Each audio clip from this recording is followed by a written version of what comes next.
Part 2, Return to Spirit Bear. Chapter 14, 6 months later. Cole hobbled slowly, but without help down the sidewalk leading away from the hospital. No longer did he have full use of his right arm. His many scars made him stiff, and limping helped ease the pain gnawing at his hip. Garvey walked patiently alongside. Cole's mother followed several long steps behind. Beside her walked the guard who had arrived to escort Cole back to the detention center. The guard watched with a close eye. He had wanted to handcuff Cole, but Garvey took him aside. A heated discussion followed. Finally, the guard nodded reluctantly and allowed Cole to walk freely during the transfer. Cole's father had never once visited the hospital, nor had he chosen to be here today. Nobody mentioned him as the group crossed the parking lot toward a parked station wagon. His absence didn't surprise Cole. 1 month after Cole's return from the island, the police had arrested and formally charged his father with child abuse. He denied all accusations, of course, and paid bail before the ink dried on the warrant. He might have never been charged except for Garvey's words to Cole's mother. Standing beside Cole's bed in the hospital, he had said to her, "This is what has come from your silence. Keep quiet now, and you share the blame." The next day, she reluctantly agreed to press charges and testify. During Cole's hospital stay, many people from the circle had visited him, including his mother. Her visits had been the hardest. She spoke little except to wring her hands and ask, "How are you doing?" Each visit she repeated, "I love you. You know that, don't you?" Cole didn't know what to say at those times. Why now, all of a sudden, should he believe she cared? She visited every day, but that didn't prove anything. She still wasn't there at night. Nobody was there after dark when visiting hours ended, and Cole was left alone with his thoughts. That was when he relived the nightmare of the mauling and felt the ache of being alone, the fear, and yes, still, the anger. Edwin had been right. Anger was a memory never forgotten. But late at night, Cole also remembered the baby sparrows, and he remembered touching the spirit bear. He remembered the white hair and the gentle eyes, black orbs that peered patiently at him through the dark. Remembering those eyes brought Cole a certain calm. Cole hugged his lame right arm in close to his chest as he turned and glanced back at the hospital. It felt good to be leaving. It had been 6 months since the spirit bear sank its teeth into his hip and arm and raked his chest into hamburger. Even now, red puffy scars still crisscrossed Cole's body and served as painful reminders of the mauling. Although his body had begun to heal, Cole knew that many more months of therapy lay ahead. "What happened to your body would have killed many people," the physical therapist had said. "You're lucky to be alive, and your body will continue to react to the trauma for a long time. You will never have full use of your right hand again. Some nerve damage and blood flow will repair itself, but you'll always have areas of weakness, numbness, and poor circulation. Damaged muscle and cartilage will stiffen your joints. Wounds will build scar tissue that can cripple you if you let it. Fight back. Stretch, run, push, pull, anything to expand your range of motion. You are in a battle with your body now. Lose and you end up crippled the rest of your life." As they reached the guard's station wagon, Garvey turned to Cole. "The therapist told you only about your physical healing. That's the easy part," he pointed at Cole's head. "Healing up there is much harder. I don't know what this justice system will do with you now that you've burned your bridges. I'll stop by the detention center tomorrow and we'll talk." "I'll stop by too," Cole's mother said, her voice barely loud enough to be heard. Suddenly she reached out and hugged Cole, clinging to him. He heard her sob. Cole felt embarrassed but did not push her away. Instead, he placed his hands on her shoulders until she released him. He swallowed a big lump that had grown in his throat. "I'll be okay, Mom," he said, crawling into the vehicle. "Fasten your seatbelt," ordered the guard. As Cole fumbled with the buckles, he nodded goodbye to Garvey and his mother. Now what, he thought to himself. As long as he'd been in the hospital, he hadn't worried much about the future. Each day had been filled with surgeries and follow-up surgeries, physical therapy, daily visits from his mother and from Garvey, and a constant flow of visitors from the circle wishing him well. Cole peered out the side window of the station wagon as they drove across town. Would he end up going to jail now?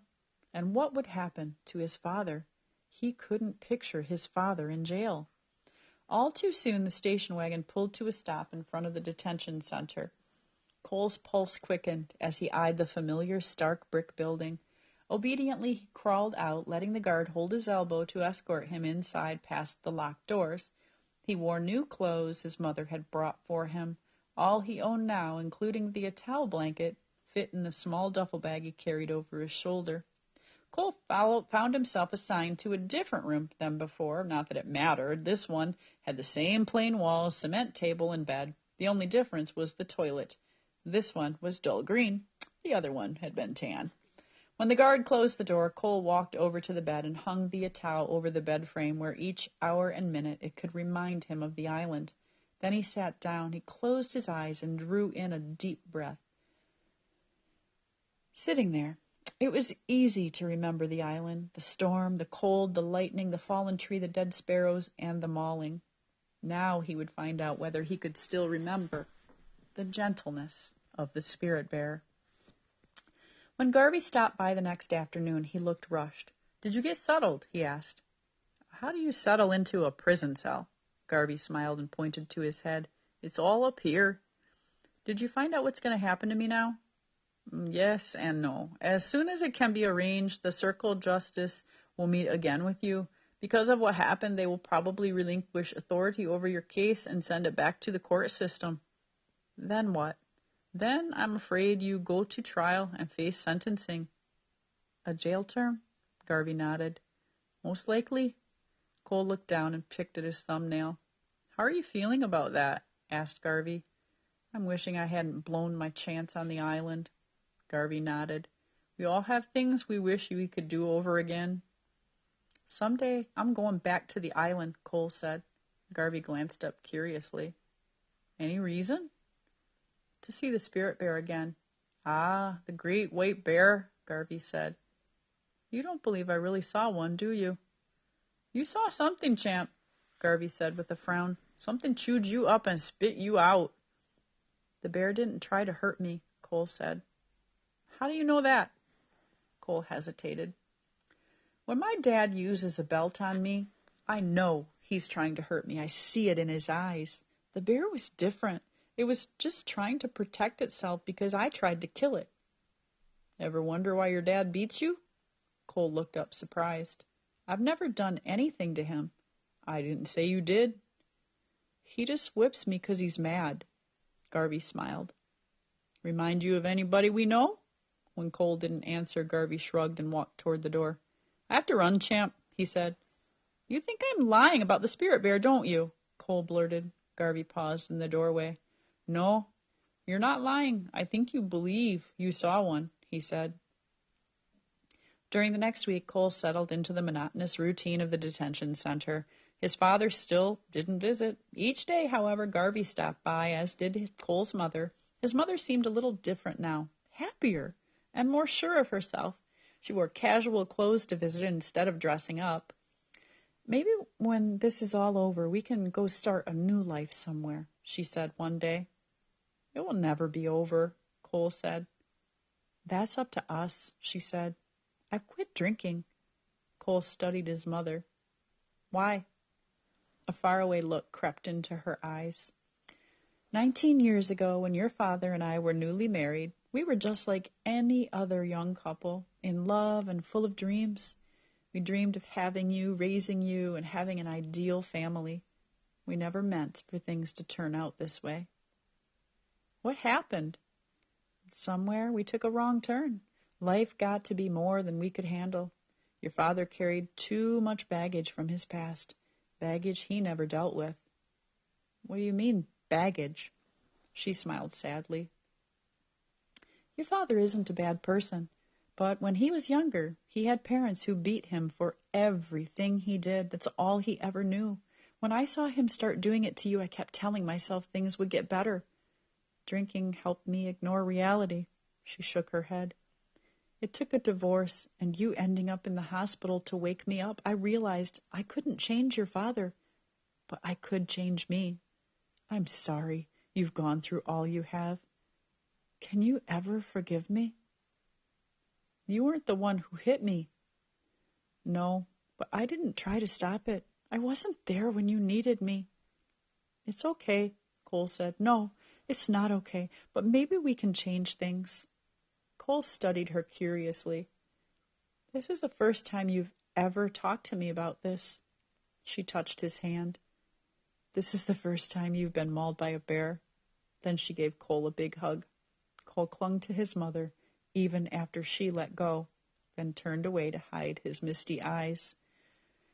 1 week later, Garvey announced, The Justice Circle meets tonight. I'll stop by to ride over with you. Does Mom know? Garvey nodded. And so does your dad. By the way, we have a little surprise for you tomorrow night. What's that? Garvey gave no answer as he left. True to his word, Garvey arrived the following evening. Cole was surprised that the guard did not handcuff him as long as Garvey accompanied them. They arrived at the public library a little after 7 o'clock. Already the circle had gathered. Cole recognized most of the faces as those from the old circle, including his lawyer, Nathaniel Blackwood. Peter's lawyer was there, but Peter was missing, and so were Peter's parents. Also noticeably missing from the circle was Cole's dad. As before, the circle began with the keeper giving prayer while everybody stood and held hands. As they sat down, Cole noticed that Garvey kept glancing over his shoulder toward the door. Several times he checked his watch. After introductions, the keeper described briefly all that had happened and why they were gathered again. She told about Cole burning the supplies, trying to escape, and being mauled. Then she ended by telling how he had spent 6 months in the hospital. That wasn't the whole story, Cole thought. She didn't know about the baby sparrows, the storm, trying to survive, how cold it had been, how alone he had felt, or that he had seen and touched a spirit bear.